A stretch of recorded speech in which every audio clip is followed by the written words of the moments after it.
हाँ जी, नमस्कार दोस्तों। मैं लुधियाने तो आरटीआई एक्टिविस्ट रोहित सब्बरवाल बोल रहे हैं। तो ਅੱਜ ਮੇਰਾ ਤੁਹਾਡੇ ਨਾਲ ਮੈਂ ਸਾਰੇ ਦੋਸਤਾਂ ਨੂੰ ਮੈਸੇਜ ਪਾਇਆ ਸੀ ਵੀ 3 ਵਜੇ ਮੈਂ ਲਾਈਵ ਆਉਂਗਾ। तो ਅੱਜ ਦਾ ਜਿਹੜਾ ਮੇਰਾ ਤੁਹਾਡੇ ਸਾਰੇ ਜਾਣਿਆਂ ਨਾਲ ਗੱਲ ਕਰਨ ਦਾ ਔਰ ਲਾਈਵ ਆਉਣ ਦਾ ਮਕਸਦ ਇਹ ਹੈ ਕਿ ਰਾਈਟ ਟੂ ਐਜੂਕੇਸ਼ਨ ਐਕਟ ਦੇ ਵਿੱਚ ਪ੍ਰਾਈਵੇਟ ਸਕੂਲਾਂ ਦੀ ਜਿਹੜੇ ਬੱਚੇ ਆਪਣੇ ਪੜ੍ਹਦੇ ਨੇ ਉਹਨਾਂ ਪ੍ਰਾਈਵੇਟ ਸਕੂਲਾਂ ਦੇ ਬਾਰੇ ਕੁਝ ਜਾਣਕਾਰੀ ਔਰ ਜਿਹੜੀਆਂ ਸਰਕਾਰ ਵੱਡੇ ਵੱਡੇ ਦਾਅਵੇ ਕਰ ਰਹੀਆਂ, ਸਾਡੀ ਪੰਜਾਬ ਸਰਕਾਰ ਬਹੁਤ ਵੱਡੇ ਵੱਡੇ ਦਾਅਵੇ ਕਰ ਰਹੀਆਂ ਕਿ ਅਸੀਂ ਆਹ ਕਰ ਦਿੱਤਾ, ਵੱਡੇ ਵੱਡੇ ਬੋਰਡ ਲੱਗੇ ਸ਼ਹਿਰ ਦੇ ਵਿੱਚ ਵੀ ਅਸੀਂ ਇੰਨੇ ਸਮਾਰਟ ਸਕੂਲ ਬਣਾਤੇ, ਆਹ ਕਰਤਾ ਉਹ ਕਰਤਾ। ਉਹਨਾਂ ਸਾਰੀਆਂ ਗੱਲਾਂ ਬਾਰੇ ਨਾ ਮੈਂ ਕੁਝ ਐਸੀਆਂ ਇੰਪੋਰਟੈਂਟ ਜਾਣਕਾਰੀਆਂ ਤੁਹਾਡੇ ਨਾਲ ਸ਼ੇਅਰ ਕਰਨ ਜਾ ਰਿਹਾ। ਤੁਹਾਡੇ ਕੋਲੇ ਇਸ ਗੱਲ ਦੀ ਇਨਫੋਰਮੇਸ਼ਨ ਨਹੀਂ ਹੋਣੀ ਕਿ ਜਿੱਦਾਂ ਦੀ ਜਾਣਕਾਰੀ ਮੈਂ ਤੁਹਾਡੇ ਨਾਲ ਸ਼ੇਅਰ ਕਰ ਰਿਹਾ, ਕਿਉਂਕਿ ਐਕਟ ਸਾਰੇ ਬੰਦਿਆਂ ਨੇ ਨਹੀਂ ਪੜ੍ਹਿਆ ਹੁੰਦਾ, ਅਸੀਂ ਲੋਕਾਂ ਨੇ ਵੀ ਪੜ੍ਹਿਆ ਹੁੰਦਾ, ਯਾਦ ਯੂਦ ਇੰਨਾ ਨਹੀਂ ਰਹਿੰਦਾ। ਜਦੋਂ ਦੁਬਾਰਾ ਪੜ੍ਹੀਦਾ ਫਿਰ ਹੈਰਾਨੀ ਵੀ ਹੁੰਦੀ ਹੈ, ਕਿਉਂਕਿ ਚਿੱਠੀ ਲਿਖੀ ਹੁੰਦੀ ਹੈ ਸਾਲ ਬਾਅਦ, ਫਿਰ ਦੁਬਾਰਾ ਯਾਦ ਆਉਂਦਾ। ਤਾਂ ਇਸ ਪੂਰੇ ਮਾਮਲੇ 'ਚ ਮੇਰੇ ਵੱਲੋਂ 10 ਜੂਨ ਨੂੰ ਇੱਕ ਧਰਨਾ ਵੀ ਦਿੱਤਾ ਗਿਆ ਸੀ। ਪ੍ਰਾਈਵੇਟ ਸਕੂਲਾਂ ਦੀਆਂ ਬੈਲੈਂਸ ਸ਼ੀਟਾਂ ਕਢਵਾ ਕੇ ਮੈਂ ਸਾਰਾ ਖੁਲਾਸਾ ਵੀ ਕੀਤਾ ਵੀ ਕਈ ਕਰੋੜਾਂ ਰੁਪਈਆ ਸਕੂਲਾਂ ਵਾਲਿਆਂ ਨੇ ਬੜੀ ਕਮਾਈ ਕੀਤੀ ਪੇਰੈਂਟਸ ਦੇ ਨਾਲ। ਵੱਖਰੇ ਵੱਖਰੇ ਸਵਾਲ ਸੀ, ਥੋੜਾ ਵੀਡੀਓ ਲੰਬਾ ਹੋਏਗਾ, ਮੈਂ ਸਾਰੇ ਸਵਾਲਾਂ ਦਾ ਜਵਾਬ ਦੇਣ ਦੀ ਕੋਸ਼ਿਸ਼ ਕਰੂੰਗਾ। ਤੇ ਸਭ ਤੋਂ ਪਹਿਲਾਂ ਪੇਰੈਂਟਸ ਦਾ ਸਵਾਲ ਇਹ ਹੈ ਕਿ ਸਾਡੇ ਕੋਲੋਂ ਫੀਸਾਂ ਮੰਗਦੇ ਆ ਲੋਕਡਾਊਨ ਦੇ ਵਿੱਚ, ਸਾਡੇ ਕੋਲੋਂ ਕੋਈ ਐਡਮਿਸ਼ਨ ਫੀਸ ਮੰਗ ਰਿਹਾ, ਕੋਈ ਕਿਸ ਤਰ੍ਹਾਂ ਦੇ ਚਾਰजेस ਮੰਗ ਰਿਹਾ, ਕੋਈ ਸਕੂਲ ਫੀਸਾਂ ਮੰਗ ਰਿਹਾ, ਅਸੀਂ ਦੇਣੀਆਂ ਕਿ ਨਹੀਂ ਦੇਣੀਆਂ, ਇਸ ਤਰ੍ਹਾਂ ਕੀ ਸਵਾਲ ਉਹਨਾਂ ਦੇ ਨੇ। ਤੇ ਨਾ ਕਿ ਜਿਹੜਾ ਇਹ ਜਿਹੜੀਆਂ ਫੀਸਾਂ ਮੰਗ ਰਹੇ ਨੇ ਜਾਂ ਜਿਹੜੇ ਅਦਰ ਚਾਰजेस ਮੰਗ ਰਹੇ ਨੇ ਨਾ, ਇਹ ਜੇ ਤਾਂ ਸਕੂਲ ਪ੍ਰੋਫਿਟ ਦੇ ਵਿੱਚ ਹੈ ਬੈਲੈਂਸ ਸ਼ੀਟ ਦੇ ਮੁਤਾਬਕ। ਦੇਖੋ ਮੈਂ ਪਹਿਲਾਂ ਕਿਹਾ ਵੀ ਰਾਈਟ ਟੂ ਐਜੂਕੇਸ਼ਨ ਐਕਟ ਦੇ ਵਿੱਚ ਤੁਸੀਂ ਇਹਨਾਂ ਦੀਆਂ ਬੈਲੈਂਸ ਸ਼ੀਟਾਂ ਡਿਮਾਂਡ ਕਰ ਲਓ। ਡਿਸਟ੍ਰਿਕਟ ਐਜੂਕੇਸ਼ਨ ਆਫੀਸਰ ਦੇ ਕੋਲੇ ਇਹਨਾਂ ਨੇ ਸਾਰੀਆਂ ਬੈਲੈਂਸ ਸ਼ੀਟਾਂ ਵਿਦ ਡੈਕਲੇਰੇਸ਼ਨ ਫਾਈਲ ਕੀਤੀਆਂ ਹੋਈਆਂ ਔਰ ਉਹਨਾਂ ਬੈਲੈਂਸ ਸ਼ੀਟਾਂ ਦੇ ਵਿੱਚੋਂ ਜੇ ਤੁਸੀਂ ਇਸ ਕਨਕਲੂਜਨ ਤੇ ਆ ਗਏ ਹੋ ਕਿ ਇਹਨਾਂ ਨੇ ਪ੍ਰੋਫਿਟ ਲਿੱਤਾ ਹੈ, ਕਈ ਕਰੋੜਾਂ ਰੁਪਈਆ, ਲੱਖਾਂ ਰੁਪਈਆ ਪ੍ਰੋਫਿਟ ਲਿੱਤਾ ਹੈ, ਤਾਂ ਫਿਰ ਤਾਂ ਇਹ ਅੱਧੀ ਫੀਸ ਕੀ 90% ਫੀਸ ਵੀ ਛੱਡਣ ਦਾ ਇਹਨਾਂ ਦਾ ਲੀਗਲੀ ਬਣਦਾ ਕਿ ਇਹਨਾਂ ਨੇ ਛੱਡਣੀ ਹੈਗੀ ਆ। ਬਾਕੀ ਜੇ ਤੁਸੀਂ ਕਹੋ ਵੀ ਐਡਮਿਸ਼ਨ ਚਾਰजेस ਲੈਣੇ ਆ ਜਾਂ ਨਹੀਂ ਲੈਣੇ, ਦੇਖੋ ਜੇ ਤਾਂ ਸਕੂਲ ਘਾਟੇ 'ਚ ਜਾ ਰਿਹਾ, ਜਿਹੜਾ ਕਿ ਜਾ ਨਹੀਂ ਰਿਹਾ ਹੁੰਦਾ ਕੋਈ ਵੀ ਸਕੂਲ, ਐਵੇਂ ਮੈਂ ਕਹਾਂ ਮੇਰੀ ਪ੍ਰੈਕਟੀਕਲੀ ਇਹ ਹੈਗੀ ਆ ਵੀ ਕੋਈ ਵੀ ਸਕੂਲ ਘਾਟੇ 'ਚ ਨਹੀਂ ਜਾ ਰਿਹਾ, ਤਾਂ ਉਹਨਾਂ ਸਕੂਲਾਂ ਕੋਈ ਚਾਰजेस ਲਾਉਂਦੇ ਨੇ ਤਾਂ ਉਹ ਜਸਟੀਫਾਈਡ ਕਰਨ ਪੇਰੈਂਟਸ ਨੂੰ ਵੀ ਅਸੀਂ ਇਸ ਤਰ੍ਹਾਂ ਦੇ ਚਾਰजेस ਲਾਣੇ।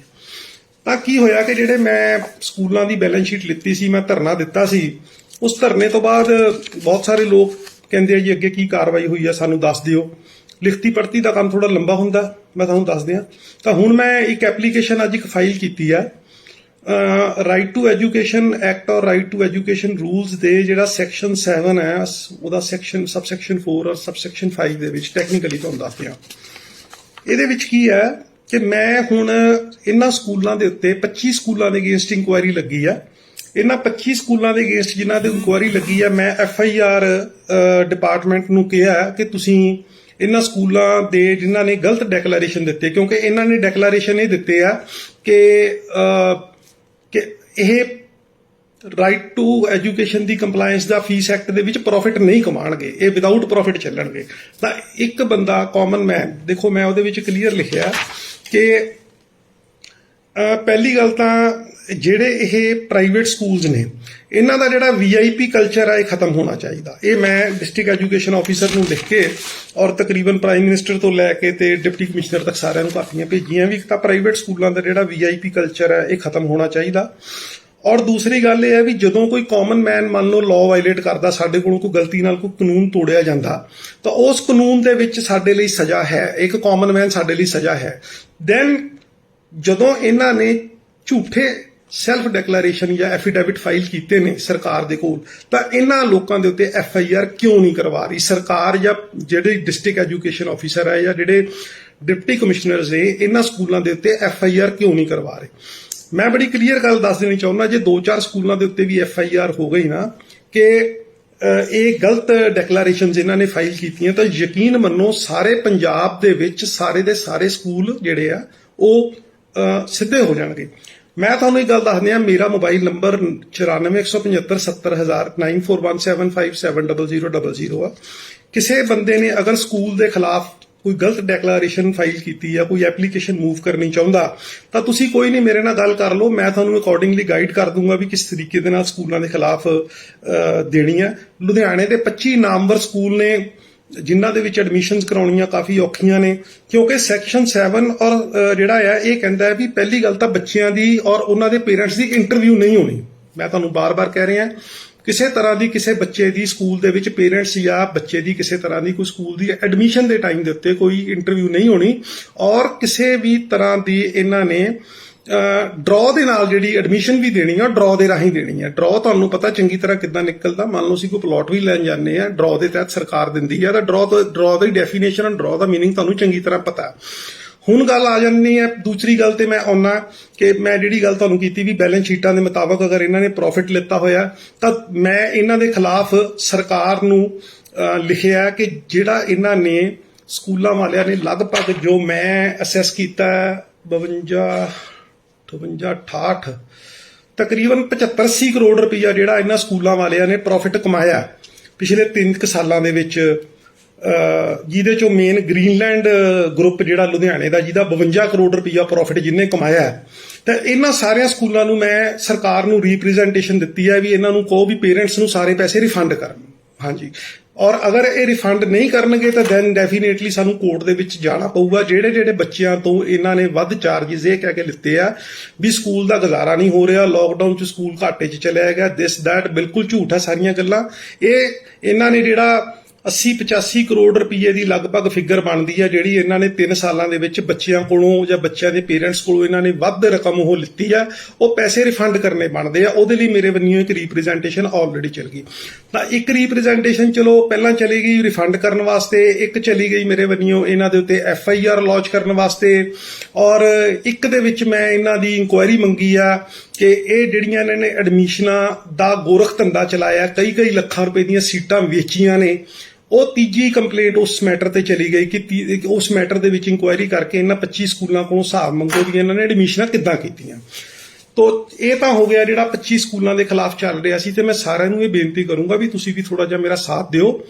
ਮੇਰੇ ਇਕੱਲੇ ਵਾਸਤੇ ਸਾਰੇ ਪੰਜਾਬ ਦੇ ਸਕੂਲ ਜਾਂ ਸਾਰੇ ਲੁਧਿਆਣੇ ਦੇ ਸਕੂਲਾਂ ਨੂੰ ਇੰਨਾ ਵਰਕਲੋਡ ਹੋਣ ਕਰਕੇ ਮੇਰੇ ਇਕੱਲੇ ਲਈ ਟੈਕਲ ਕਰਨਾ ਸੌਖਾ ਨਹੀਂ ਹੈਗਾ। ਥੋੜਾ ਮੇਰਾ ਸਹਿਯੋਗ ਕਰੋ ਕਿ ਇਹਨਾਂ ਸਕੂਲਾਂ ਦੇ ਖਿਲਾਫ ਤੁਹਾਨੂੰ ਕੰਪਲੇਂਟ ਦਾ ਮੈਟਰ ਚਾਹੀਦਾ, ਮੈਂ ਤੁਹਾਨੂੰ ਈਮੇਲ ਕਰ ਸਕਦਾ, ਮੈਂ ਤੁਹਾਨੂੰ WhatsApp ਥੋੜਾ ਸੌਖਾ ਰਹੇਗਾ ਮੇਰੇ ਲਈ, WhatsApp ਕਰ ਸਕਦਾ, ਤੇ ਤੁਸੀਂ ਮੇਰੇ ਕੋਲੋਂ ਲੈ ਕੇ ਸਕੂਲ ਦਾ ਨਾਮ ਚੇਂਜ ਕਰਕੇ ਕੰਪਲੇਂਟ ਫਾਈਲ ਕਰ ਦਿਓ। ਇੰਨਾ ਕੁ ਤੁਸੀਂ ਮੇਰਾ ਕਿਰਪਾ ਕਰਕੇ ਸਾਥ ਦਿਓ। ਇਹਨਾਂ ਦੀਆਂ RTI ਐਪਲੀਕੇਸ਼ਨਾਂ ਪਾ ਕੇ ਇਹਨਾਂ ਦੀਆਂ ਬੈਲੈਂਸ ਸ਼ੀਟਾਂ ਮੰਗ ਲਈਏ ਆਪਾਂ ਸਾਰੇ ਜਾਣੇ ਇਕੱਠੇ ਹੋ ਕੇ, ਔਰ ਅਕੋਰਡਿੰਗਲੀ ਇਹਨਾਂ ਦੇ ਉੱਤੇ ਐਕਸ਼ਨ ਲਈਏ। ਬਾਕੀ ਮੇਰੀ ਤਰਫੋਂ ਰੈਸਟ ਇੰਸ਼ੋਰ ਰਹੀਓ ਕਿ ਕਿਸੇ ਵੀ ਸਕੂਲ ਦੇ ਨਾਲ ਮੈਂ ਕਿਸੇ ਤਰ੍ਹਾਂ ਦੀ ਕੋਈ ਨਰਮੀ ਨਹੀਂ ਵਰਤਣੀ, ਚਾਹੇ ਮੈਨੂੰ ਇਹ ਚੌਂਕ 'ਚ ਖੜਾ ਕਰਕੇ ਗੋਲੀ ਮਾਰ ਦੇਣ। ਮੈਂ ਇਸ ਮੈਟਰ ਦੇ ਵਿੱਚ ਇਹਨਾਂ ਨਾਲ ਬਿਲਕੁਲ ਵੀ, ਮੈਂ ਤਾਂ ਕਿਸੇ ਵੀ ਮੈਟਰ 'ਚ ਨਹੀਂ ਹੁੰਦਾ, ਔਰ ਖਾਸ ਕਰ ਇਹਦੇ ਵਿੱਚ ਤਾਂ ਪੇਰੈਂਟਸ ਔਰ ਬੱਚਿਆਂ ਦਾ ਮਾਮਲਾ, ਮੈਂ ਬਿਲਕੁਲ ਵੀ ਲੀਨੀਅੰਟ ਨਹੀਂ ਹੋਣਾ। ਤਾਂ ਕੁਝ ਜਾਣਕਾਰੀ ਹੋਰ ਬੜੀ ਇੰਪੋਰਟੈਂਟ ਮੈਂ ਤੁਹਾਡੇ ਨਾਲ ਸਾਂਝਾ ਕਰਨ ਆਇਆ ਕਿ ਸਰਕਾਰ ਇੱਕ ਗੱਲ ਕਹਿੰਦੀ ਹੈ ਕਿ ਰਾਈਟ ਟੂ ਐਜੂਕੇਸ਼ਨ ਐਕਟ ਦੇ ਵਿੱਚ ਅਸੀਂ ਇੰਨੇ ਸਮਾਰਟ ਸਕੂਲ ਬਣਾਤੇ, ਬੱਚਿਆਂ ਨੂੰ ਇੰਨਾ ਕੁਝ ਦੇਤਾ, ਇਹ ਦੇਤਾ, ਉਹ ਦੇਤਾ। ਤਾਂ ਜਿਹੜਾ ਦੇਤਾ ਉਹਦੀ ਤਾਂ ਗੱਲ ਕਰਦੇ ਆ, ਜਿਹੜਾ ਨਹੀਂ ਦਿੱਤਾ ਨਾ ਉਹਦੇ ਨਾਲ ਇਹਨਾਂ ਨੇ ਤੁਹਾਡੇ ਨਾਲ ਗੱਲ ਨਹੀਂ ਕਰਨੀ ਹੁੰਦਾ ਬਾਰੇ। ਉਦੋਂ ਜਦੋਂ ਉਹਦੀ ਗੱਲ ਕਰਨੀ ਆ ਇਹਨਾਂ ਨੇ ਕਹਿਣਾ ਜੀ ਅਸੀਂ ਤੁਹਾਨੂੰ 30 ਕਿਲੋ ਕਣਕ ਦੇ ਦਿੱਤੀ, ਤੁਹਾਨੂੰ 200 ਯੂਨਿਟ ਬਿਜਲੀ ਦੇ ਦਿੱਤੀ। ਇਹਨਾਂ ਨੇ ਇਦਾਂ ਦੀਆਂ ਗੱਲਾਂ ਕਰਨੀਆਂ। ਅੱਜ ਮੈਂ ਕੁਝ ਇਦਾਂ ਦੀ ਇੰਪੋਰਟੈਂਟ ਗੱਲ ਤੁਹਾਡੇ ਨਾਲ ਸਾਂਝਾ ਕਰਨ ਜਾ ਰਿਹਾ, ਤੁਸੀਂ ਸੁਣ ਕੇ ਹੈਰਾਨ ਰਹਿ ਜਾਓਗੇ। ਦੇਖੋ ਮੈਂ ਇੱਕ ਕੰਪਲੇਂਟ 31 ਅਗਸਤ 2020 ਨੂੰ ਫਾਈਲ ਕੀਤੀ ਸੀ ਰਾਈਟ ਟੂ ਐਜੂਕੇਸ਼ਨ ਐਕਟ ਦੇ ਵਿੱਚ, ਜਿਹਦੇ ਵਿੱਚ ਇਹਨਾਂ ਦਾ section 4 right to education rules Punjab ਦਾ, ਜਿਹਦੇ ਵਿੱਚ ਇਹ ਗੱਲ ਲਿਖੀ ਹੋਈ ਹੈ ਕਿ ਪਹਿਲੀ ਤੋਂ ਲੈ ਕੇ 5ਵੀਂ ਤੱਕ ਸਰਕਾਰ ਨੇ ਹਰ 1 ਕਿਲੋਮੀਟਰ ਤੇ ਸਕੂਲ ਬਣਾਉਣਾ। ਯੈਸ, ਤੁਸੀਂ ਠੀਕ ਸੁਣ ਰਹੇ ਹੋ ਕਿ ਸਰਕਾਰੀ ਸਕੂਲ ਜਿਹੜਾ ਬੱਚਾ ਪਹਿਲੀ ਤੋਂ 5ਵੀਂ ਕਲਾਸ ਤੱਕ ਪੜ੍ਹੇਗਾ ਉਸ ਬੱਚੇ ਨੂੰ ਸਰਕਾਰ ਨੇ ਹਰ 1 ਕਿਲੋਮੀਟਰ ਦੇ ਦਾਇਰੇ ਦੇ ਵਿੱਚ ਉਹ ਸਫ਼ਰ ਤੈਅ ਨਹੀਂ ਕਰੇਗਾ, ਉਹਨੂੰ 1 ਕਿਲੋਮੀਟਰ ਦੇ ਵਿੱਚ ਉਹਨਾਂ ਨੇ ਸਕੂਲ ਬਣਾ ਕੇ ਦੇਣਾ। ਜਦੋਂ 6ਵੀਂ ਤੋਂ ਲੈ ਕੇ ਉੱਪਰਲੀਆਂ ਕਲਾਸਾਂ ਆ ਜਾਣਗੀਆਂ ਤਾਂ ਉਹ ਡਿਸਟੈਂਸ 3 ਕਿਲੋਮੀਟਰ ਦਾ ਹੋ ਜਾਂਦਾ। ਯਾਨੀ ਕਿ ਜੇ ਤੁਹਾਡਾ ਬੱਚਾ ਸਕੂਲ ਜਾਂਦਾ, ਤੁਸੀਂ ਸਰਕਾਰੀ ਸਕੂਲ ਨੂੰ ਪ੍ਰੈਫਰ ਕਰਦੇ ਹੋ, ਤਾਂ ਸਰਕਾਰ ਨੇ ਇਹ 2011 ਦੇ ਵਿੱਚ ਰੂਲ ਬਣੇ ਸੀ, ਅੱਜ 10 ਸਾਲ ਹੋ ਗਏ, ਤਾਂ ਅੱਜ ਸਰਕਾਰ ਜਵਾਬ ਦੇਵੇ, ਪੰਜਾਬ ਸਰਕਾਰ ਇਸ ਗੱਲ ਦਾ, ਸਾਡੇ ਐਜੂਕੇਸ਼ਨ ਮਿਨਿਸਟਰ ਜਵਾਬ ਦੇਣ ਵੀ ਕਿੱਥੇ ਤੁਸੀਂ ਹਰ ਇੱਕ ਤੁਹਾਡੇ ਘਰ ਤੋਂ 1 ਕਿਲੋਮੀਟਰ, ਜਿੱਥੇ ਵੀ ਤੁਹਾਡਾ ਘਰ ਹੈ, ਮੈਂ ਬੜੀ ਕਲੀਅਰ ਗੱਲ ਕਰਦਾ, ਉਹਦੇ 1 ਕਿਲੋਮੀਟਰ ਦੇ ਦਾਇਰੇ ਦੇ ਵਿੱਚ ਇਹਨਾਂ ਨੇ ਕਿੱਥੇ ਸਕੂਲ ਬਣਾ ਕੇ ਦਿੱਤੇ ਨੇ ਤੁਹਾਨੂੰ। ਬਿਲਕੁਲ ਧਾਰਾ ਦਾ ਉਲੰਘਣ ਕੀਤਾ ਜਾ ਰਿਹਾ। ਈਵਨ ਕਈ ਬੱਚਿਆਂ ਨੂੰ ਅੱਜ ਵੀ 6-6 7-7 ਕਿਲੋਮੀਟਰ ਜਾ ਕੇ ਆਪਣੇ ਬੱਚਿਆਂ ਨੂੰ ਪੜ੍ਹਾਉਣਾ ਪੈਂਦਾ ਸਰਕਾਰੀ ਸਕੂਲ ਦੇ ਵਿੱਚ, ਔਰ ਬੜੀ ਪਰੇਸ਼ਾਨੀ ਦਾ ਸਾਹਮਣਾ ਕਰਨਾ ਪੈਂਦਾ। ਪਹਿਲੀ ਗੱਲ ਤਾਂ ਨੋਟ ਕਰ ਲਿਓ ਵੀ in respect of children of class 1 to 5th a school shall be established within a distance of 1 kilometer from the place of their habitation, ਮਤਲਬ ਜਿੱਥੇ ਉਹ ਰਹਿ ਰਿਹਾ ਹੈ ਉਹਦੇ 1 ਕਿਲੋਮੀਟਰ ਦੇ ਅੰਦਰ ਸਕੂਲ ਐਸਟੈਬਲਿਸ਼ ਕਰਨਾ ਹੈ। ਅੱਛਾ, ਦੂਜੀ ਗੱਲ ਜਿਹੜੀ ਕਿ ਤੁਹਾਨੂੰ ਨਹੀਂ ਪਤਾ, ਸੈਕਸ਼ਨ ਇਹਦਾ 6 ਹੈਗਾ। ਸੈਕਸ਼ਨ 6 ਦੇ ਵਿੱਚ ਕੀ ਕਹਿ ਰਹੇ ਨੇ, ਲੋਕਲ ਅਥਾਰਟੀਜ਼ ਯਾਨੀ ਮੁਨਿਸਿਪਲ ਕਾਰਪੋਰੇਸ਼ਨ, ਮੁਨਿਸਿਪਲ ਕਾਉਂਸਲ, ਪੰਚ, ਜਿਹੜੀਆਂ ਪੰਚਾਇਤਾਂ ਨੇ, ਇਹਨਾਂ ਦੀ ਇੱਕ ਡਿਊਟੀ ਲਗਾਈ ਗਈ ਹੈ ਸਾਰਿਆਂ ਦੀ। ਇਹਨਾਂ ਦੀ ਡਿਊਟੀ ਕੀ ਆ, ਇਹਨਾਂ ਨੇ ਹਰ ਇੱਕ ਬੱਚੇ ਦਾ 1 ਤੋਂ ਲੈ ਕੇ 14 ਸਾਲ ਤੱਕ ਦੇ ਬੱਚੇ ਦਾ ਇਹਨਾਂ ਨੇ ਰਿਕਾਰਡ ਰੱਖਣਾ। ਉਹਦੇ ਬਰਥ ਦਾ ਰਿਕਾਰਡ ਰੱਖਣਾ ਹੈ, ਉਹਦਾ ਸਾਰਾ ਰਿਕਾਰਡ ਰੱਖਣਾ the record refer to subsection 1 shall be updated in every year, ਔਰ ਉਹ ਜਿਹੜਾ ਰਿਕਾਰਡ ਹੈ ਹਰ ਸਾਲ ਉਹਨਾਂ ਨੇ ਅਪਡੇਟ ਕਰਨਾ ਹੈ। ਤੁਸੀਂ ਦੇਖਿਆ ਹੋਊਗਾ ਸਾਡੇ ਲੁਧਿਆਣੇ ਦੀ ਕਾਰਪੋਰੇਸ਼ਨ ਤਾਂ ਰਿਕਾਰਡ ਕੋਈ ਰੱਖ ਨਹੀਂ ਰਹੀ, ਨਾ ਅਪਡੇਟ ਕਰ ਰਹੀ। ਲੋਕਲ ਅਥਾਰਟੀ ਦਾ ਮਤਲਬ ਇਹੀ ਹੁੰਦਾ ਵੀ ਕਾਰਪੋਰੇਸ਼ਨਸ, ਕਾਉਂਸਲ, ਸਰਪੰਚ, ਪੰਚਾਇਤਾਂ, ਇਹ ਸਾਰੀਆਂ ਇਹਨਾਂ ਦਾ ਫਰਜ਼ ਬਣਦਾ ਵੀ ਇਹਨਾਂ ਨੇ ਦਾ ਲੋਕਲ ਅਥਾਰਟੀ ਥਰੂ ਏ ਹਾਊਸ ਹੋਲਡ ਸਰਵੇ, ਵੀ ਮਤਲਬ ਇਹਨਾਂ ਨੇ ਘਰ ਤੋਂ ਘਰ ਸਰਵੇ ਕਰਨਾ, ਹਰ ਇੱਕ ਘਰ ਦਾ, ਇਨ ਦੀ ਏਰੀਆ ਆਫ ਇਟਸ ਜੂਰਿਸਡਿਕਸ਼ਨ, ਜਿਹੜਾ ਏਰੀਏ ਦੇ ਉਹਨਾਂ ਦੇ ਵਿੱਚ ਆਉਂਦੇ ਨੇ। Shell maintain A record of all children, ਸਾਰੇ ਬੱਚਿਆਂ ਦਾ ਰਿਕਾਰਡ ਰੱਖਣਾ, ਫਰੋਮ ਦੀਅਰ ਬਰਥ ਟਿਲ ਦੇ attain the age of 14 year, 14 ਸਾਲ ਤੱਕ ਜਿਹੜੇ ਬੱਚੇ ਦਾ ਜਨਮ ਹੁੰਦਾ ਹੈ ਉਹਦਾ ਇਹਨਾਂ ਨੇ ਰਿਕਾਰਡ ਮੁਨਿਸਿਪਲ ਕਾਰਪੋਰੇਸ਼ਨ ਨੇ, ਮੁਨਿਸਿਪਲ ਕਾਉਂਸਲਸ ਨੇ ਔਰ ਪੰਚਾਇਤਾਂ ਨੇ ਰੱਖਣਾ ਹੈ, ਸੋ ਦੈਟ ਉਹਨਾਂ ਦੀ ਐਜੂਕੇਸ਼ਨ ਦੇ ਬਾਰੇ ਸਰਕਾਰ ਨੂੰ ਪੂਰੀ ਜਾਣਕਾਰੀ ਹੋਵੇ। ਦੇਖੋ ਕਿੱਡੀ ਵੱਡੀ ਗੱਲ ਹੈ, ਇਹ ਗੱਲਾਂ ਤੁਹਾਨੂੰ ਸਰਕਾਰਾਂ ਨਹੀਂ ਦੱਸਣਗੀਆਂ, ਇਹ ਐਕਟ ਔਰ ਰੂਲਸ ਦੇ ਵਿੱਚ ਆ। ਅੱਛਾ, ਦੂਜੀ ਗੱਲ ਸੁਣੋ ਕਿ ਇਹ ਕਹਿੰਦੇ the record referred in subsection 1 shall be updated every year. Legal ਭਾਸ਼ਾ ਤੁਹਾਨੂੰ ਮੈਂ ਪੰਜਾਬੀ 'ਚ ਸਮਝਾ ਦਿੰਦਾ। ਉਹ ਕਹਿੰਦੇ ਜਿਹੜੇ ਰਿਕਾਰਡਸ ਨੇ ਇਹ ਹਰ ਸਾਲ ਇਹਨਾਂ ਨੇ ਅਪਡੇਟ ਵੀ ਕਰਨੇ ਨੇ। ਇਹ ਨਹੀਂ ਹੈਗਾ ਵੀ 3 ਸਾਲਾਂ ਦੇ ਵਿੱਚ ਇੱਕ ਵਾਰੀ ਰਿਕਾਰਡ ਬਣਾਇਆ ਚਲੋ ਗੱਲ ਖਤਮ, ਨੋ, ਇਹ ਗਲਤ ਹੈਗਾ। ਇਹ ਇਹਨਾਂ ਨੇ ਰਿਕਾਰਡ ਸਾਰੇ ਅਪਡੇਟ ਵੀ ਕਰਨੇ ਨੇ। ਕਹਿੰਦੇ ਜੀ the record referred in subsection shall be maintain transparently in the public domain and use for the purpose of subsection E of section 9। ਵੀ ਜਿਹੜਾ ਆ ਇਹ ਰਿਕਾਰਡ ਪਬਲਿਕ ਡੋਮੇਨ ਦੇ ਵਿੱਚ ਹੋਣਾ ਚਾਹੀਦਾ। ਪਬਲਿਕ ਡੋਮੇਨ ਦੇ ਵਿੱਚ ਮਤਲਬ ਇਹ ਹੁੰਦਾ ਵੀ ਇਹਨਾਂ ਕੋਲੇ ਪਿਆ ਹੋਣਾ ਚਾਹੀਦਾ। ਕੋਈ ਵੀ ਬੰਦਾ ਰਾਈਟ ਟੂ ਇਨਫੋਰਮੇਸ਼ਨ ਦੇ ਵਿੱਚ ਜਾਂ ਕਿਸੇ ਤਰੀਕੇ ਉਹ ਰਿਕਾਰਡ ਨੂੰ ਦੇਖ ਸਕਦਾ, ਅਸੈਸ ਕਰ ਸਕਦਾ। ਉਹਨਾਂ ਨੇ ਇਹ ਸਾਰਾ ਰਿਕਾਰਡ ਜਿਹੜਾ ਆ ਪਬਲਿਕ ਡੋਮੇਨ ਦੇ ਵਿੱਚ ਰੱਖਣਾ ਆ। ਇਹ ਗੱਲ ਸਮਝ ਲਓ। ਇਹ ਤੁਹਾਨੂੰ ਨਾ ਤਾਂ ਇਹ ਸਰਵੇ ਕਰਦੇ ਨੇ, ਨਾ ਕੋਈ ਰਿਕਾਰਡ ਰੱਖਦੇ ਨੇ, ਨਾ ਇਹ ਪਬਲਿਕ ਡੋਮੇਨ ਦੇ ਵਿੱਚ ਰੱਖਦੇ ਨੇ। ਇਹਨਾਂ ਗੱਲਾਂ ਦਾ ਜਵਾਬ ਸਰਕਾਰਾਂ ਕੋਲੇ ਨਹੀਂ ਹੈਗਾ, ਬਿਲਕੁਲ ਕਿਸੇ ਗਵਰਨਮੈਂਟ ਕੋਲੇ ਨਹੀਂ ਹੈਗਾ। 2011 ਵਾਲੀ ਗਵਰਨਮੈਂਟ ਕੋਲੇ ਵੀ ਨਹੀਂ ਹੈਗਾ, ਅੱਜ ਵਾਲੀ ਗਵਰਨਮੈਂਟ ਕੋਲੇ ਵੀ ਨਹੀਂ ਹੈਗਾ। The record reference subsection 1 shall be respect of every children includes, ਹਰ ਬੱਚੇ ਦਾ ਕਹਿੰਦੇ ਜੀ ਉਹਦਾ ਨੇਮ, ਉਹਦਾ ਜੈਂਡਰ ਔਰ ਉਹਦਾ ਡੇਟ ਆਫ ਬਰਥ ਔਰ ਪਲੇਸ ਆਫ ਬਰਥ, ਇਹਦਾ ਰਿਕਾਰਡ ਇਹਨਾਂ ਨੇ ਰੱਖਣਾ। 4 ਚੀਜ਼ਾਂ ਦਾ ਰਿਕਾਰਡ ਰੱਖਣਾ। ਉਹਦਾ ਨਾਮ, ਬੱਚੇ ਦਾ ਜੈਂਡਰ ਕੀ ਆ, ਮੇਲ ਆ ਫੀਮੇਲ ਆ, ਉਹਦਾ ਡੇਟ ਆਫ ਬਰਥ ਔਰ ਉਹਦਾ ਪਲੇਸ ਆਫ ਬਰਥ, ਕਿੱਥੇ ਬੱਚਾ ਪੈਦਾ ਹੋਇਆ ਸੀ, ਇਸ ਚੀਜ਼ ਦਾ ਇਹਨਾਂ ਨੇ ਰਿਕਾਰਡ ਰੱਖਣਾ ਹੈ। ਉਸ ਤੋਂ ਬਾਅਦ ਇਹਨਾਂ ਨੇ ਬੱਚਿਆਂ ਦੇ ਮਾਂ-ਬਾਪ ਔਰ ਗਾਰਡੀਅਨਸ ਔਰ ਉਹਨਾਂ ਦਾ ਕੀ ਕਾਰੋਬਾਰ ਹੈ, ਉਹਨਾਂ ਦਾ ਸਾਰਾ ਰਿਕਾਰਡ ਇਹਨਾਂ ਨੇ ਲੋਕਲ ਅਥਾਰਟੀਜ਼ ਨੇ ਰੱਖਣਾ ਹੈ। ਇਹ ਬੜੀ ਵੱਡੀ ਗੱਲ ਹੈ, ਮੈਂ ਤੁਹਾਨੂੰ ਦੱਸ ਦਿਆਂ, ਤੁਸੀਂ ਇਹਨੂੰ ਛੋਟੀ ਗੱਲ ਨਾ ਸਮਝੋ, ਕਿਉਂਕਿ ਕੋਈ ਵੀ ਪੰਜਾਬ ਦੇ ਵਿੱਚ ਕਾਰਪੋਰੇਸ਼ਨ, ਕਾਉਂਸਲ ਜਾਂ ਕੋਈ ਕਿਸੇ ਤਰ੍ਹਾਂ ਦਾ ਕੋਈ ਰਿਕਾਰਡ ਨਹੀਂ ਮੇਨਟੇਨ ਕਰ ਰਹੀ। ਫਿਰ ਕਹਿੰਦੇ ਜੀ pre primary school, anganwadi centre that the children attended up to 6 year, elementary school where in the children of admission, ਬੱਚਿਆਂ ਦਾ permanent address of the children, ਇਹ ਵੀ ਮੇਨਟੇਨ ਕਰਨਾ।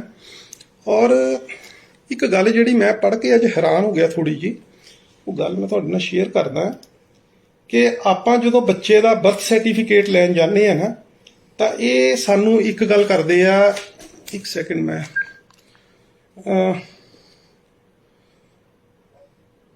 ਸੋ ਅੰਦਰ ਆਇਓ, ਇੱਕ ਮਿੰਟ ਅੰਦਰ ਆਇਓ ਜੀ। ਇੱਕ ਨਾ ਹਰ ਬੱਚੇ ਦਾ ਇਹ ਕੀ ਕਰਦੇ ਆ, ਇਹ ਕਹਿੰਦੇ ਜੀ ਹਰ ਬੱਚੇ ਦਾ ਨਾ ਤੁਸੀਂ ਉਹ ਲੈ ਕੇ ਆਓ, ਬਰਥ ਸਰਟੀਫਿਕੇਟ ਲੈ ਕੇ ਆਓ। ਮੈਂ ਇੱਕ ਬਰਥ ਸਰਟੀਫਿਕੇਟ ਬਾਰੇ ਪੇਰੈਂਟਸ ਕਈਆਂ ਕੋਲੇ ਰਿਕਾਰਡ ਨਹੀਂ ਹੁੰਦਾ, ਕੋਈ ਬੱਚਾ ਪਿੰਡ 'ਚ ਪੈਦਾ ਹੁੰਦਾ, ਕੋਈ ਮਾਪੇ ਇੰਨੇ ਸੋਰਸਫੁਲ ਹੁੰਦੇ ਕਿ ਬੱਚੇ ਦਾ ਬਰਥ ਸਰਟੀਫਿਕੇਟ ਬਣਾ ਲੈਣ। ਉਹ ਜਿਹੜਾ ਉਹ ਨਰਸਿੰਗ ਹੋਮਸ ਵਾਲਾ ਕੱਢਿਓ ਥੋੜਾ ਜਿਹਾ ਕਿੱਥੇ ਹੈਗਾ, ਤੇ ਬੱਚਿਆਂ ਦਾ ਬਣਾ ਲੈਣ, ਉਹ ਰਿਕਾਰਡ ਬਣਾ ਲੈਣ ਬਰਥ ਸਰਟੀਫਿਕੇਟ ਦੇ ਰਿਗਾਰਡਿੰਗ। ਹਰ ਪੇਰੈਂਟਸ ਦੇ ਵਾਸਤੇ ਨਹੀਂ ਹੁੰਦਾ। ਉਹਦੇ ਵਾਸਤੇ ਮੈਂ ਇੱਕ ਬੜੀ ਇੰਪੋਰਟੈਂਟ ਗੱਲ ਤੁਹਾਨੂੰ ਦੱਸਣ ਜਾ ਰਿਹਾ, ਮੈਂ ਥੋੜਾ ਪੜ੍ਹ ਕੇ ਦੱਸੂਗਾ ਤਾਂ ਕਿ ਕਿਸੇ ਗੱਲ ਦਾ ਫਰਕ ਨਾ ਰਵੇ। ਅੱਗੇ ਇਸੇ ਗੱਲ 'ਚ ਦੱਸਦਾ, ਤਾਂ local authority shall ensure that the name of all the children enrol in the school under its direction are publicly displayed in the each school. The local authority shall ensure that the children in migrate people, ਚਲੋ ਇਹ migrated peoples ਬਾਰੇ ਆ। ਹੁਣ ਆ ਜਾਓ ਜੀ ਤੁਸੀਂ document of age proof. ਇਹ ਬੜੇ ਧਿਆਨ ਨਾਲ ਸੁਣਨ ਵਾਲੀ ਗੱਲ ਹੈ। ਤੁਸੀਂ ਅਗਰ ਅਫੋਰਡ ਕਰਦੇ ਹੋ, ਤੁਹਾਡਾ ਬੱਚੇ ਦਾ ਬਰਥ ਸਰਟੀਫਿਕੇਟ ਬਣਿਆ, ਤਾਂ ਹੋ ਸਕਦਾ ਤੁਹਾਡੇ ਸਰਕਲ ਦੇ ਵਿੱਚ ਤੁਹਾਡੇ ਕਿਸੇ ਕੰਮ ਕਰਨ ਵਾਲੇ ਮੁਲਾਜ਼ਮ ਦੇ ਬੱਚੇ ਦਾ ਬਰਥ ਸਰਟੀਫਿਕੇਟ ਨਾ ਬਣਿਆ ਹੋਵੇ। ਇੱਥੇ ਸੁਣੋ ਜੀ, wear a birth certificate under the Birth, Death and the Marriage Registration Act 1886 is not available। यानी धारा 9 ਇਹ ਰਾਈਟ ਟੂ ਐਜੂਕੇਸ਼ਨ ਰੂਲਸ 2011 ਦੀ ਧਾਰਾ 9 ਇਹ ਕਹਿ ਰਹੀ ਹੈ ਕਿ ਜਿੱਥੇ ਕਿਤੇ ਬੱਚੇ ਦਾ ਬਰਥ ਸਰਟੀਫਿਕੇਟ ਨਹੀਂ ਹੈਗਾ, ਤਾਂ ਉਸ ਕੇਸ ਦੇ ਵਿੱਚ following documents shall be deemed to be proof of age of children for the purpose of admission of school। ਤਾਂ ਬੱਚੇ ਦੇ ਐਡਮਿਸ਼ਨ ਦੇ ਲਈ ਹੇਠ ਲਿਖੇ ਡਾਕੂਮੈਂਟ ਤੁਸੀਂ ਸਕੂਲਾਂ ਵਾਲਿਆਂ ਨੇ ਕੰਸੀਡਰ ਕਰਨੇ ਆ ਉਹਦੇ ਏਜ ਪ੍ਰੂਫ ਵਾਸਤੇ, ਕਿਉਂਕਿ ਬੜੇ ਬੱਚੇ ਏਜ ਆਫ ਪ੍ਰੂਫ ਦੇ ਲੈਕ ਕਰਕੇ ਉਹਨਾਂ ਦਾ ਕੁਝ ਵੀ ਨਹੀਂ, ਕਈ ਬੱਚਿਆਂ ਦਾ ਬੰਦਾ ਐਡਮਿਸ਼ਨ ਵੀ ਨਹੀਂ ਹੁੰਦੀ। ਤਾਂ ਸੁਣ ਲਓ ਹੁਣ ਬੜੇ ਧਿਆਨ ਨਾਲ ਕੀ ਆ ਕਹਿੰਦੇ ਜੀ, school, nursing home or nurse of the midwife, village chowkidar register. ਹਾਂਜੀ, ਵਿਲੇਜ ਚੌਕੀਦਾਰ ਦਾ ਰਜਿਸਟਰ ਵੀ ਵੈਲਿਡ ਹੈ ਅਗਰ ਉਹਨੇ ਐਂਟਰੀ ਕੀਤੀ ਹੋਈ ਹੈ ਕਿ ਫਲਾਂ ਬੱਚਾ ਫਲਾਂ ਦਿਨ ਜੰਮਿਆ ਸੀ। ਤਾਂ ਤੁਸੀਂ ਦੇਖੋ, ਤੁਸੀਂ ਬਰਥ ਸਰਟੀਫਿਕੇਟ ਲੈਣ ਦੇ ਲਈ ਕਿੰਨਾ ਭੱਜੇ ਫਿਰਦੇ ਹੋ। ਇਨ ਕੇਸ ਤੁਹਾਡੇ ਬੱਚੇ ਦਾ ਸਰਟੀਫਿਕੇਟ ਮੰਨ ਲਓ 2 ਸਾਲ ਨਹੀਂ ਮੰਨਦਾ, ਅਗਰ ਉਹ ਬੱਚੇ ਦੀ ਡਿਲੀਵਰੀ ਕਈ ਵਾਰੀ ਕੀ ਹੈ ਕਿ ਘਰੇ ਹੀ ਹੋ ਜਾਂਦੀ ਆ, ਤਾਂ ਉਹਦਾ ਜਿਹੜਾ ਹਸਪੀਟਲ ਦਾ ਨਰਸਿੰਗ ਹੋਮ 'ਚ ਹੁੰਦੀ ਹੈ, ਤਾਂ ਨਰਸਿੰਗ ਹੋਮ ਦੇ ਬੰਨਿਓ ਲਿਖਿਆ ਹੋਇਆ ਵੈਲਿਡ ਆ, ਔਰ ਹਸਪੀਟਲ ਦਾ ਲਿਖਿਆ ਹੋਇਆ ਵੈਲਿਡ ਆ। ਔਰ ਇਨ ਕੇਸ ਮੰਨ ਲਓ ਘਰੇ ਪੈਦਾ ਹੋ ਜਾਂਦਾ ਬੱਚਾ, ਤਾਂ ਚੌਕੀਦਾਰ ਦਾ ਜਿਹੜਾ ਰਜਿਸਟਰ ਹੈ ਨਾ ਜੀ, ਉਹ ਵੀ ਵੈਲਿਡ ਹੈਗਾ।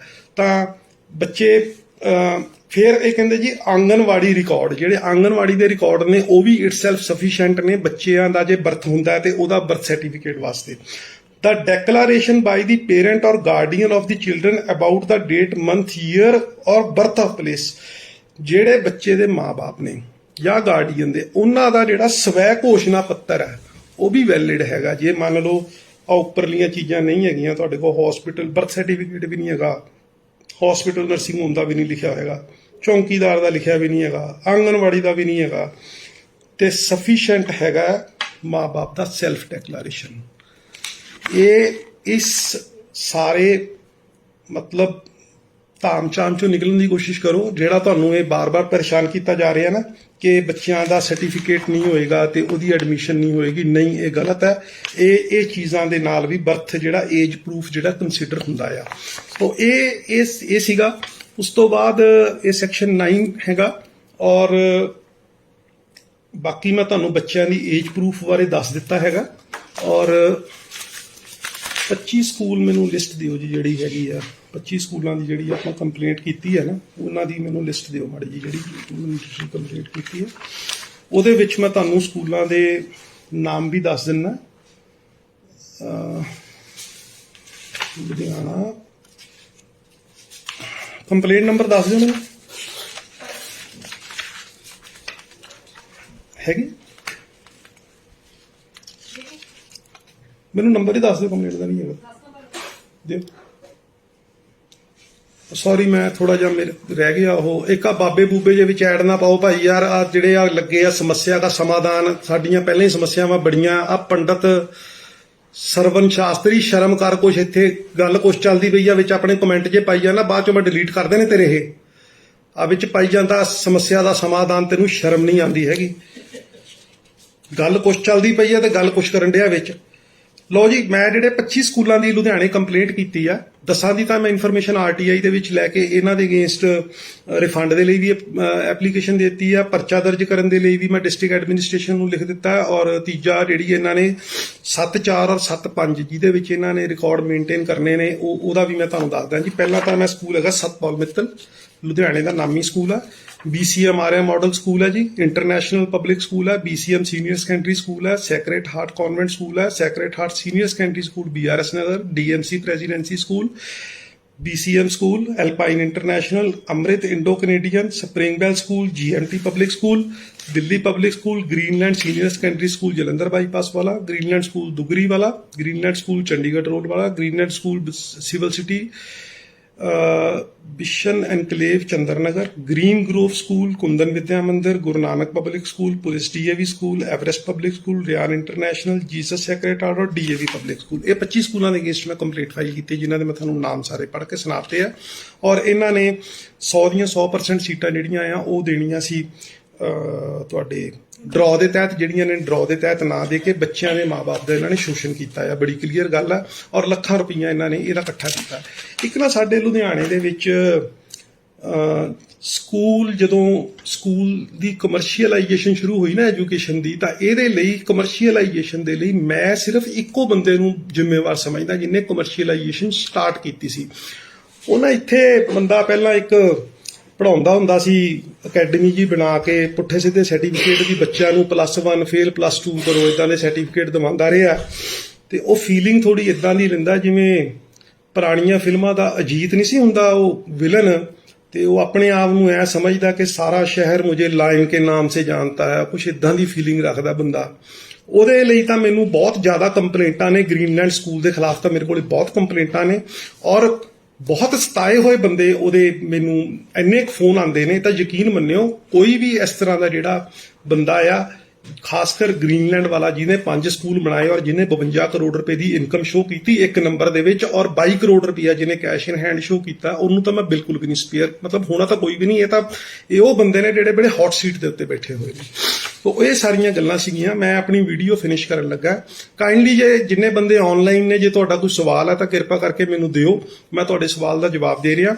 ਤੁਸੀਂ ਜਿਹੜੇ ਪਿੱਛੇ ਦੋਸਤ ਨੇ ਸਵਾਲ ਕੀਤਾ ਕਿ ਐਡਮਿਸ਼ਨ ਫੀਸ ਮੰਗ ਰਹੇ ਨੇ, ਦੇਖੋ ਕੋਈ ਵੀ ਚਾਰਜ ਉਹ ਇਨਲੀਗਲ ਹੈ ਉਨੀ ਦੇਰ ਤੱਕ ਜਿੰਨੀ ਦੇਰ ਤੱਕ ਸਕੂਲ ਜੇ ਪ੍ਰੋਫਿਟ 'ਚ ਜਾ ਰਿਹਾ ਨਾ, ਤੇ ਮੰਨ ਲਓ ਸਕੂਲ ਪ੍ਰੋਫਿਟ 'ਚ ਜਾ ਰਿਹਾ ਲੱਖਾਂ ਰੁਪਈਏ, ਤੇ ਜੇ ਉਹਨੂੰ 90% ਫੀਸ 'ਚ ਵੀ ਕੰਸੈਸ਼ਨ ਦੇਣੀ ਪੈਣੀ ਹੈ ਤਾਂ ਉਹ ਦੇਣੀ ਪਏਗੀ। ਮੈਂ ਬੜੀ ਕਲੀਅਰ ਗੱਲ ਕਰ ਰਿਹਾ। ਅਨਟਿਲ ਅਨਲੈਸ ਉਹਨੂੰ ਉਦੋਂ ਤੱਕ ਬੱਚਿਆਂ ਨੂੰ ਹਰ ਚੀਜ਼ ਦੇ ਵਿੱਚ ਰਿਬੇਟ, ਚਾਹੇ ਉਹ ਐਡਮਿਸ਼ਨ ਫੀਸ ਹੈ, ਚਾਹੇ ਉਹ ਕੋਈ ਕੰਪਿਊਟਰ ਚਾਰजेस ਨੇ, ਚਾਹੇ ਉਹ ਕੋਈ ਲਾਇਬ੍ਰੇਰੀ ਚਾਰजेस ਨੇ, ਚਾਹੇ ਉਹ ਕੋਈ ਡਿਵੈਲਪਮੈਂਟ ਫੀਸ ਹੈ, ਬਿਲਡਿੰਗ ਚਾਰਜ ਹੈ, ਸਕੂਲ ਫੀਸ, ਟਿਊਸ਼ਨ ਫੀਸ ਹੈ, ਹਰ ਚੀਜ਼ ਦੇ ਵਿੱਚ ਰਿਬੇਟ ਦੇਣੀ ਪਏਗੀ, ਜਾਂ ਉਹਨੂੰ ਉਹ ਛੱਡਣੀ ਪਏਗੀ ਉਹਦੇ ਵਿੱਚ, ਜਿਹਦੇ ਵਿੱਚ ਉਹ ਸਕੂਲ ਜਿਹੜਾ ਆ ਜਦੋਂ ਪ੍ਰੋਫਿਟ ਦੇ ਵਿੱਚ ਜਾ ਰਿਹਾ, ਬਹੁਤ ਹਿਊਜ ਪ੍ਰੋਫਿਟ ਦੇ ਵਿੱਚ, ਤਾਂ ਉਹਨੂੰ ਉਹ ਸਾਰੀਆਂ ਚੀਜ਼ਾਂ ਛੱਡਣੀਆਂ ਪੈਣਗੀਆਂ, ਰਿਬੇਟਸ ਦੇਣੀਆਂ ਪੈਣਗੀਆਂ। ਔਰ ਬਾਕੀ ਮੈਂ ਤੁਹਾਨੂੰ ਪਹਿਲਾਂ ਹੀ ਕਹਿ ਦਿੱਤਾ ਵੀ ਇਹਨਾਂ ਦੇ ਵਕੀਲ ਸਾਹਿਬ ਨੇ ਆਲਰੇਡੀ ਕਿ ਐਫੀਡੇਵਿਟ ਫਾਈਲ ਕੀਤਾ ਹੋਇਆ ਸੀ। ਐਨੂਅਲ ਚਾਰਜ ਦੀ ਬੜੀ ਪ੍ਰੋਬਲਮ ਆ ਰਹੀ ਹੈ ਕਿ ਐਨੂਅਲ ਚਾਰਜ ਮੰਗਦੇ ਨੇ। ਇਹਨਾਂ ਦੇ ਐਡਵੋਕੇਟ ਸਾਹਿਬ ਨੇ ਖੁਦ ਤਾਂ ਕਿਹਾ ਹਾਈ ਕੋਰਟ ਦੇ ਵਿੱਚ ਪੇਸ਼ ਹੋ ਕੇ, ਪੰਜਾਬ ਹਰਿਆਣਾ ਹਾਈ ਕੋਰਟ 'ਚ, ਵੀ ਅਸੀਂ ਜਿਹੜੇ ਐਨੂਅਲ ਚਾਰजेस ਨੇ at the time of admission ਮੰਗਦੇ ਆ। ਕਿਸੇ ਦੋਸਤ ਨੇ ਸਵਾਲ ਕੀਤਾ ਕਿਸੇ ਸਕੂਲ ਨੇ ਤੁਹਾਨੂੰ ਚੁੱਪ ਰਹਿਣ ਲਈ ਵੀ ਕਹਾ ਤਾਂ ਹੋਣਾ, ਤੁਸੀਂ ਜੰਗ ਜਾਰੀ ਰੱਖੋ। ਬ੍ਰਦਰ ਵਿਜੇ ਕੁਮਾਰ ਮੌਰਿਆ ਜੀ, ਤੁਹਾਨੂੰ ਸ਼ਾਇਦ ਮੇਰਾ ਨਹੀਂ ਪਤਾ, ਮੇਰੀ ਇਹ ਪਹਿਲਾ ਕੇਸ ਨਹੀਂ ਹੈਗਾ। ਮੇਰੇ ਖਿਆਲ 60 ਤੋਂ 65 PIL ਮੈਂ ਪਬਲਿਕ ਇੰਟਰਸਟ ਲਿਟੀਗੇਸ਼ਨਸ ਔਰ ਕੰਟੈਂਟਾਂ ਫਾਈਲ ਕਰ ਚੁੱਕਾ। ਇਹ ਤਾਂ ਜਿੰਨੀ ਮੈਂ ਲੜਾਈ ਲੜਦਾ ਪਿਆ ਨਾ ਸਕੂਲ ਦੀ, ਇਹ ਤਾਂ ਸਿਰਫ 10-15% ਹਿੱਸਾ ਆ। ਬਲਜੀਤ ਸਿੰਘ ਜੀ ਕਹਿ ਰਹੇ ਸੱਚ ਮੈਂ ਬਲਜੀਤ ਸਿੰਘ ਕੋਲ ਰਿਹਾ ਹਾਂ, ਸਪਰਕਿੰਗ ਕੋਲ ਸਕੂਲ ਨੇ ਮੇਰੇ ਬੱਚੇ ਦਾ ਨਾਮ ਕੱਟ ਦਿੱਤਾ ਹੈ। ਠੀਕ ਹੈ, ਜੇ ਤੁਹਾਡੇ ਬੱਚੇ ਦਾ ਨਾਂ ਕੱਟਿਆ, ਤੁਸੀਂ national commission for protection of child rights, deputy commissioner, ਔਰ ਇਹਨਾਂ ਨੂੰ ਮਾੜੀ ਜੀ ਕੰਪਲੇਂਟ ਕਰੋ ਡਿਸਟ੍ਰਿਕਟ ਐਜੂਕੇਸ਼ਨ ਆਫਿਸਰ ਨੂੰ। ਤੁਹਾਨੂੰ ਇੰਨੀ ਹੀ ਇੱਜ਼ਤ ਨਾਲ ਲੈ ਕੇ ਜਾਣਗੇ ਜਿੱਦਾਂ ਉਹ ਆਪਣੇ ਜਵਾਈ ਨੂੰ ਲੈ ਕੇ ਆਉਂਦਾ ਨਾ, ਤੁਹਾਨੂੰ ਇੰਨੀ ਹੀ ਇੱਜ਼ਤ ਨਾਲ ਬੁਲਾਉਣਗੇ। ਯਕੀਨ ਮੰਨਿਓ ਮੇਰੀ ਇਸ ਗੱਲ ਦਾ। ਤੁਸੀਂ ਇਹ ਖਾਣ ਵਾਲੇ ਦਿਖਾਣ ਵਾਲੇ ਦੰਦ ਕੁਝ ਹੋਰ ਨੇ। ਜਦੋਂ ਤੁਸੀਂ ਲਿਖਤੀ ਪੜ੍ਹਤੀ ਚਾਹਨਾ ਨਾ, ਤਾਂ ਉਸੇ ਵੇਲੇ ਇਹਨਾਂ ਨੇ ਉੱਥੋਂ ਨਿਕਲ ਜਾਣਾ। ਸਰ ਜੀ ਅਗਰ ਕਿਸੇ ਦੀ 135 ਗਜ ਜਗ੍ਹਾ ਹੈ ਤਾਂ ਐਕਸਟਰਾ ਕਵਰ, ਉਹ ਯਾਰ ਐਜੂਕੇਸ਼ਨ ਦੇ ਰਿਗਾਰਡਿੰਗ ਸਵਾਲ ਕਰੋ ਤੁਸੀਂ। ਟਿੰਮੀ ਜੀ ਕਿਸ ਚੀਜ਼ ਦਾ ਰੀਜ਼ਨ ਮੰਗ ਰਹੇ ਹੋ ਤੁਸੀਂ, ਮੈਨੂੰ ਨਹੀਂ ਪਤਾ। ਫੀਸ ਨਾ ਦੇਣ ਕਰਕੇ WhatsApp ਗਰੁੱਪ ਚੋਂ ਨਾਮ ਕੱਟ ਦਿੱਤਾ। ਠੀਕ ਹੈ, ਤੁਹਾਡੇ ਬੱਚੇ ਦਾ ਨਾਮ ਕੱਟਿਆ, ਤੁਸੀਂ ਡਿਸਟ੍ਰਿਕਟ ਐਜੂਕੇਸ਼ਨ ਆਫੀਸਰ ਨੂੰ ਲਿਖ ਕੇ ਦਿਓ। ਕਿਉਂ ਨਹੀਂ ਲਿਖ ਕੇ ਦੇ ਰਹੇ ਤੁਸੀਂ? ਜਦੋਂ ਤੁਹਾਡੇ ਬੱਚੇ ਦੇ ਕੈਰੀਅਰ ਦੇ ਨਾਲ ਖਿਲਵਾੜ ਹੋ ਰਿਹਾ ਤਾਂ ਤੁਸੀਂ national commission for protection of child rights ਨੂੰ ਕੰਪਲੇਂਟ ਕਰੋ, ਡਿਸਟ੍ਰਿਕਟ ਐਜੂਕੇਸ਼ਨ ਆਫੀਸਰ ਨੂੰ ਕਰੋ, ਸੈਕਟਰੀ ਐਜੂਕੇਸ਼ਨ ਨੂੰ ਕਰੋ, ਡਾਇਰੈਕਟਰ ਐਜੂਕੇਸ਼ਨ ਨੂੰ ਕਰੋ। ਨਹੀਂ ਪਤਾ ਲੱਗਦਾ ਮੈਨੂੰ ਫੋਨ ਕਰ ਲਓ, 94 175 70000 ਨੰਬਰ ਹੈ, ਮੈਂ ਤੁਹਾਨੂੰ ਸਮਝਾ ਦਿੰਦਾ ਚੰਗੀ ਤਰ੍ਹਾਂ। ਕੋਈ ਪਰਫਾਰਮਾ ਚਾਹੀਦਾ ਕੰਪਲੇਂਟ ਦਾ, ਮੈਂ ਤੁਹਾਨੂੰ ਸਮਝਾ ਦਿੰਦਾ ਪੰਜਾਬੀ ਦੇ ਵਿੱਚ ਕਿੱਦਾਂ ਜਾਂ ਇੰਗਲਿਸ਼ ਦੇ ਵਿੱਚ ਕਿੱਦਾਂ ਕੰਪਲੇਂਟ ਕਰਨੀ ਹੈ। ਗੱਲ ਦਾ ਖਿਆਲ ਰੱਖਿਓ, ਜਦੋਂ ਤੁਸੀਂ national commission for protection of child rights ਦੇ ਵਿੱਚ ਦਿੱਲੀ ਕੰਪਲੇਂਟ ਕਰਨੀ ਹੈ ਤਾਂ ਇਹਨੂੰ ਗਲਤ ਨਾ ਸਮਝਿਓ, ਪੰਜਾਬੀ ਦੇ ਵਿੱਚ ਥੋੜੀ ਅਵੋਇਡ ਕਰਿਓ ਭੇਜਣੀ, ਕਿਉਂਕਿ ਪੰਜਾਬੀ ਇੱਕ ਰੀਜਨਲ ਲੈਂਗੁਏਜ ਹੈ ਔਰ ਉਹ ਇੱਕ ਨੈਸ਼ਨਲ ਆਫਿਸ ਹੈ। ਉਹਨਾਂ ਨੂੰ ਤੁਹਾਡੀ ਕੰਪਲੇਂਟ ਦੀ ਭਾਸ਼ਾ ਸਮਝ ਨਹੀਂ ਆਏਗੀ ਤਾਂ ਉਹ ਤੁਹਾਨੂੰ ਥੋੜਾ ਜਿਹਾ ਅਕੋਰਡਿੰਗਲੀ ਉਸ ਹਿਸਾਬ ਨਾਲ ਡੀਲ ਕਰਨਗੇ। ਕੋਸ਼ਿਸ਼ ਕਰਿਓ ਇੰਗਲਿਸ਼ ਜਾਂ ਹਿੰਦੀ ਦੇ ਵਿੱਚ ਕੰਪਲੇਂਟ ਲਿਖਣ ਦੀ। ਅਗਰ ਪੰਜਾਬ ਦੇ ਵਿੱਚ ਕਰਨੀ ਹੈ ਤਾਂ ਪੰਜਾਬੀ 'ਚ ਕਰੋ, ਕੋਈ ਦਿੱਕਤ ਨਹੀਂ। ਲੇਕਿਨ ਅਗਰ ਤੁਸੀਂ ਕਿਸੇ ਵੀ ਸੈਂਟਰਲ ਗਵਰਨਮੈਂਟ ਡਿਪਾਰਟਮੈਂਟ ਨੂੰ ਪਾਉਂਦੇ ਹੋ, ਇਕੱਲਾ ਐਜੂਕੇਸ਼ਨ ਨਹੀਂ, ਹਰ ਚੀਜ਼ ਦੇ ਵਿੱਚ ਖਿਆਲ ਰੱਖਿਓ ਕਿ ਤੁਸੀਂ ਇੰਗਲਿਸ਼ ਜਾਂ ਹਿੰਦੀ ਦੇ ਵਿੱਚ ਕੰਪਲੇਂਟ ਡਰਾਫਟ ਕਰਿਓ। ਤੋ ਇਹ ਸਾਰਾ ਮੈਟਰ ਹੈਗਾ। ਤਾਂ FIR ਦਰਜ ਕਰਵਾਉਣ ਦੇ ਲਈ ਮੇਰੇ ਵੱਲੋਂ ਪ੍ਰਾਈਵੇਟ ਸਕੂਲਾਂ ਦੇ ਵਿੱਚ ਜਿਨ੍ਹਾਂ ਨੇ ਕੀਤਾ ਆ ਉਹਨਾਂ ਨੂੰ ਮਤਲਬ ਉਹਨਾਂ ਦੇ ਅਗੇਂਸਟ ਮੈਂ ਐਪਲੀਕੇਸ਼ਨ ਮੂਵ ਕਰ ਦਿੱਤੀ। FIR ਲੌਂਚ ਕਰਵਾਉਣ ਦੇ ਲਈ ਡਿਸਟ੍ਰਿਕਟ ਐਡਮਿਨਿਸਟ੍ਰੇਸ਼ਨ ਨੂੰ ਔਰ ਤੁਹਾਡੇ DO ਨੂੰ ਲਿਖ ਦਿੱਤਾ। ਦੇਖਦੇ ਆ ਕਿੰਨੀ ਕੁ ਇਮਾਨਦਾਰੀ ਨਾਲ ਗੱਲ ਕਰਦੇ ਆ। ਬਾਕੀ ਮੈਂ ਤੁਹਾਨੂੰ ਇਹੀ ਗੱਲ ਕਹੂੰਗਾ, ਜਿਹੜੇ ਮੈਂ ਤੁਹਾਡੇ ਨਾਲ ਸਵਾਲ ਕੀਤੇ ਆ ਨਾ, ਐਵੇਂ 25-30 ਕਿਲੋ ਕਣਕ ਤੇ 200 ਯੂਨਿਟ ਬਿਜਲੀ ਦੇ ਵਿੱਚ ਖੁਸ਼ ਨਾ ਹੋਵੋ। ਇਹ ਇੰਨਾ ਕੁਛ ਰਿਕਾਰਡ ਤੁਹਾਨੂੰ ਸਰਕਾਰ ਨੇ ਦੇਣਾ ਹੈ, ਇੰਨਾ ਕੁਛ ਤੁਹਾਡੇ ਲਈ ਇਹਨਾਂ ਨੇ ਕਰਨਾ। ਇਹ ਸਾਰੀਆਂ ਗੱਲਾਂ, ਇਹ ਸਾਰੇ ਹੱਕ ਆਪਾਂ ਆਪਣੇ ਮੰਗੀਏ। ਅੱਛਾ, ਕਹਿੰਦੇ ਜੀ 4500 ਰੁਪਇਆ ਡਿਵੈਲਪਮੈਂਟ ਐਂਡ ਈਅਰਲੀ 7000 ਰੁਪਇਆ ਗ੍ਰੀਨਲੈਂਡ ਕਨਵਰਟ। ਬ੍ਰਦਰ, ਮੇਰੇ ਕੋਲ ਗ੍ਰੀਨਲੈਂਡ ਦੀ ਬਹੁਤ ਕੰਪਲੇਂਟ ਹੈ, ਤੁਸੀਂ ਨਿਸ਼ਚਿੰਤ ਰਹੋ, ਮੈਂ ਲੱਗਿਆ ਹੋਇਆ, ਮਗਰ ਥੋੜਾ ਵਕਤ ਲੱਗ ਜਾਂਦਾ। ਦੇਖੋ ਸਰਕਾਰੀ ਤੰਤਰ ਹੈ, ਸਰਕਾਰੀ ਤੰਤਰ ਨਾਲ ਲੜਨਾ ਕਰਨਾ ਥੋੜਾ ਵਕਤ ਲੱਗ ਜਾਂਦਾ। ਲੇਕਿਨ ਜੋ ਕੁਝ ਵੀ ਹੋਏਗਾ ਯਕੀਨ ਮੰਨੋ, ਮੈਂ ਕਦੇ ਕੋਈ ਕਾਗਜ਼ ਆਪਣੇ ਕੋਲ ਹੀ ਨਹੀਂ ਰੱਖਦਾ, ਮੈਂ ਨਾਲ ਦੀ ਨਾਲ ਆਪਣੇ ਫੇਸਬੁੱਕ ID ਦੇ ਉੱਤੇ ਅਪਲੋਡ ਕਰ ਦਿੰਦਾ। ਹਾਂ, ਮੈਨੂੰ ਸਕੂਲਾਂ ਵਾਲਿਆਂ ਨੇ, ਕਈਆਂ ਨੇ, ਬਹੁਤ ਸਾਰੇ ਮੇਰੇ ਦੋਸਤ ਨੇ, ਉਹਨਾਂ ਨਾਲ ਸੰਪਰਕ ਕਰਨ ਦੀ ਕੋਸ਼ਿਸ਼ ਵੀ ਕੀਤੀ ਤਾਂ ਮੈਂ ਇੱਕ ਦਿਨ ਪਾਇਆ ਵੀ ਜਿਹੜੇ ਸਕੂਲਾਂ ਦੇ ਚਮਚੇ ਨੇ ਇਹਨਾਂ ਨੂੰ ਬੜੀ ਪ੍ਰੋਬਲਮ ਹੁੰਦੀ ਆ, ਹੋਈ ਜਾਵੇ, ਕੋਈ ਗੱਲ ਨਹੀਂ। ਮੇਰਾ ਤੇ ਕਹਿ ਲਓ ਪੰਜਾਬੀ 'ਚ ਕਬੀਲਦਾਰੀ ਨਜਿੱਠੀ ਹੋਈ ਆ। ਬੱਚਾ ਮੇਰਾ ਬਾਹਰ ਪੜ੍ਹਦਾ ਤੇ ਬੇਟੀ ਮੇਰੀ ਮੈਰਿਡ ਹੈ ਤੇ ਮੈਨੂੰ ਇਹਨਾਂ ਦੀ ਕੋਈ ਪਰਵਾਹ ਨਹੀਂ, ਨਾ ਮੇਰੇ ਤੇ ਕਿਸੇ ਕੋਈ ਦਬਾਅ ਦਾ ਕੋਈ ਉਹ ਹੈਗਾ। ਤੋ ਮੇਰੇ ਵੱਲੋਂ ਦੇਖੋ ਸਾਰੀਆਂ ਚਿੱਠੀਆਂ ਜਾ ਰਹੀਆਂ ਨੇ, ਰਜਿਸਟਰਡ ਪੋਸਟ ਦੀਆਂ ਰਸੀਦਾਂ ਨੇ ਸਾਰੀਆਂ ਮੇਰੇ ਵੱਲੋਂ ਤਾਂ ਚਿੱਠੀਆਂ ਜਾ ਰਹੀਆਂ ਨੇ, ਕੋਈ ਕਮੀ ਪੇਸ਼ੀ ਨਹੀਂ ਹੈਗੀ। ਕਿਸੇ ਨੂੰ ਕੋਈ ਲੈਟਰ ਦੀ ਕਾਪੀ ਚਾਹੀਦੀ ਹੋਵੇ ਤਾਂ ਮੇਰੇ ਕੋਲੋਂ WhatsApp ਦੇ ਥਰੂ ਵੀ ਲੈ ਸਕਦਾ, ਜੋ ਮੇਰੇ ਕੋਲ ਰਿਕਾਰਡ ਹੈਗਾ ਮੈਂ ਪ੍ਰੋਵਾਈਡ ਕਰ ਦੂੰਗਾ। ਤੇ ਅਗਰ ਤੁਹਾਨੂੰ ਲੱਗਦਾ ਕਿ ਕੋਈ ਸਕੂਲ ਵਾਲਾ ਤੁਹਾਡੇ ਕੋਲੋਂ ਗਲਤ ਐਫੀਡੈਵਿਟ ਕਿਸੇ ਨੇ ਸੈਲਫ ਡੈਕਲੇਰੇਸ਼ਨ ਗਲਤ ਫਾਈਲ ਕੀਤਾ ਤਾਂ ਤੁਸੀਂ ਉਹਦੇ ਉੱਤੇ FIR ਲੌਂਚ ਕਰਵਾਉਣ ਦੇ ਲਈ ਡਾਇਰੈਕਟ ਵੀ ਤੁਸੀਂ ਪੁਲਿਸ ਕਮਿਸ਼ਨਰ, SSP ਪੁਲਿਸ ਜਾਂ ਕੰਸਰਨਡ ਥਾਣੇ ਦੇ ਵਿੱਚ ਸਿੱਧਾ ਐਪਲੀਕੇਸ਼ਨ ਦੇ ਸਕਦੇ ਹੋ। ਇਹ ਜ਼ਰੂਰੀ ਨਹੀਂ ਹੈਗਾ ਤੁਸੀਂ ਡਿਸਟ੍ਰਿਕਟ ਐਜੂਕੇਸ਼ਨ ਆਫੀਸਰ ਨੂੰ ਜਾਂ ਡਿਪਟੀ ਕਮਿਸ਼ਨਰ ਨੂੰ ਐਪਲੀਕੇਸ਼ਨ ਦੇਣੀ ਹੈ ਪੁਲਿਸ ਦੇ ਵਿੱਚ। ਉਹਦਾ ਡੈਕਲੇਰੇਸ਼ਨ ਲਓ, ਉਹਦੇ ਡੈਕਲੇਰੇਸ਼ਨ ਦੀ ਕਾਪੀ ਲਗਾਓ, ਉਹਦਾ ਬੈਲੈਂਸ ਸ਼ੀਟ ਦੀ ਕਾਪੀ ਲਗਾਓ ਔਰ ਇੱਕ police commission concerned police station ਔਰ DGP ਨੂੰ ਕਾਪੀ ਕਰੋ ਕਿ ਇਹਨੇ ਪ੍ਰੋਫਿਟ ਨਾ ਕਮਾਉਣ ਦੇ ਲਈ ਡੈਕਲੇਰੇਸ਼ਨ ਦਿੱਤਾ ਸੀ, ਆਹ ਡੈਕਲੇਰੇਸ਼ਨ ਲੱਗਿਆ ਜਿਹਦੇ ਵਿੱਚ ਇਹਨੇ ਲਿਖਿਆ ਔਰ ਇਹਨੇ ਪ੍ਰੋਫਿਟ ਕਮਾ ਲਿਆ, ਇਹਨੇ ਝੂਠਾ ਐਫੀਡੈਵਿਟ ਦਿੱਤਾ ਸਰਕਾਰ ਕੋਲੇ।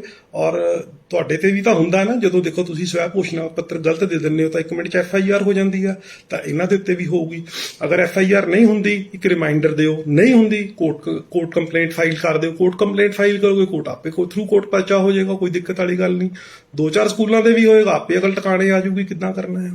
ਤੇ ਆ ਕੀ ਕਹੀ ਜਾਂਦੇ ਹੋ ਜੀ, ਨੂੰ ਮੋਟੀ ਦੀਵਾਲੀ ਜਾਂਦੀ ਸਰ ਚਮਚਿਆਂ, ਹਾਂ ਚਮਚਿਆਂ ਨੂੰ ਜਾਂਦੀ ਹੈ ਯਾਰ, ਮੈਂ ਵੀ ਬੜਾ ਪਰੇਸ਼ਾਨ ਹਾਂ ਇਹਨਾਂ ਨੂੰ, ਕੀ ਕਰਾਂ। ਚਲੋ ਤੁਹਾਡੇ ਨਾਲ ਗੱਲ ਕਰਨੀ ਸੀ ਸਾਰੀ ਇਹ। ਤੁਹਾਡਾ ਬਹੁਤ ਬਹੁਤ ਸ਼ੁਕਰੀਆ, ਤੁਸੀਂ ਮੈਨੂੰ ਇੰਨੀ ਦੇਰ ਸੁਣਿਆ। ਫਿਰ ਵੀ ਤੁਹਾਡਾ ਕੋਈ ਸਵਾਲ ਰਹਿ ਗਿਆ ਹੋਵੇ ਤਾਂ 9417570000 ਤੇ ਮੈਨੂੰ ਕਾਲ ਕਰ ਲਿਓ ਜਾਂ WhatsApp ਦੇ ਥਰੂ ਸਾਰੀ ਇਨਫੋਰਮੇਸ਼ਨ ਮੰਗਵਾ ਲਿਓ ਜੀ।